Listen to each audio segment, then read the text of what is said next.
this type of condition have also vested down to us in the form of trade union, in the form of various labor organizations. But little by little, the religious factor has diminished. And these organizations has become protective,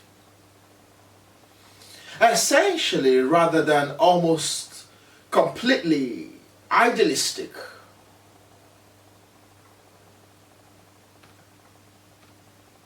In the religious pattern also, we gradually discover that the decline of the so-called Greco-Latin culture brought with it a gradual motion towards the unification of religion and of secret societies. We should point out those in which religious rites in areas apart from the natural faith came to be emphasized. The secret societies of the early Christendom are a point, and also the secret society of the wandering, exiled Jewish minorities. Both of these groups finding themselves in mostly unfriendly region, united more and more amongst themselves in the effort to preserve and maintain their faith. The secret meetings of Christians in the catacombs under Rome and other such organizations naturally led to the rise of religious society, where only persons trusted, vested, and tried could be permitted to join the group, for a traitor might have resulted in the death of them all. Thus, the secret society that has originally initiated nearly to improve society in general now initiates to preserve itself, to maintain its own concepts, doctrines, and ideals in a hostile environment. From these meetings, a number of other ideals and modification gradually appeared. After the rise of Christendom and has passed into a more or less positive relationship with society, the non-Christians minorities were once dominated also find it expedient to organize against the rising power of Christendom. Thus, we have a number of fringe organizations preserving their non-Christian identities for centuries after the rise of the church.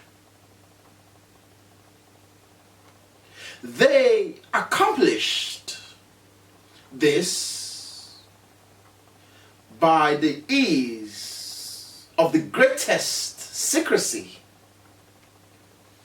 and with due caution against the possibility of their true projects being discovered.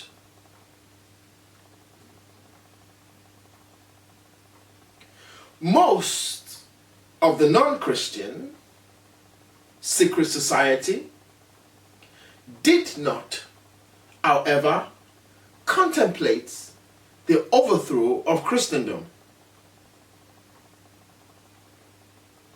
They have no such grandiose idea.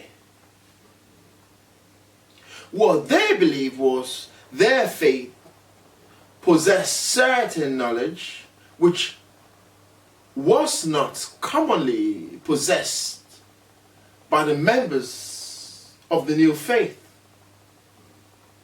And they therefore united to protect and preserve this knowledge in order that it might not be extinguished.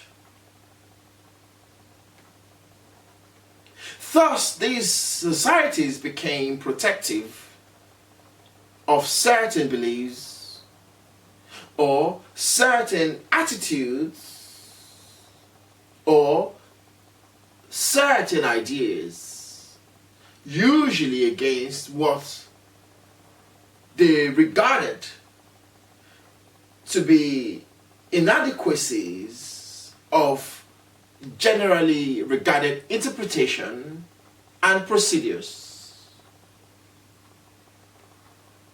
Naturally, these became the heretical sect and were gradually cast off into the darkness and into the wilderness.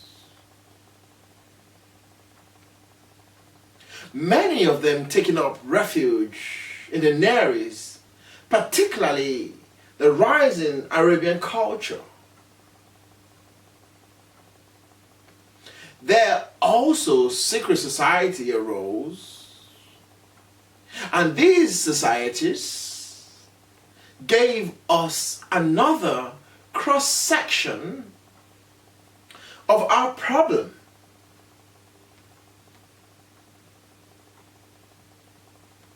Most religion and abstract philosophical system that have brought spheres of influence found it expedient to divide within themselves. All division was more or less pressed upon them by their own members. If society has a majority of conformists who are perfectly content to follow in prevailing patterns or to worship in an orthodox manner the dominant creeds and faiths of their kinds, there are all these others, mystics, idealists, dreamers, scholars, scientists, philosophers, to whom the prevailing explanations are not sufficient. These persons inevitably seek for greater meaning, And as this meaning approaches, the mystical seeks to substitute internal revelation or tradition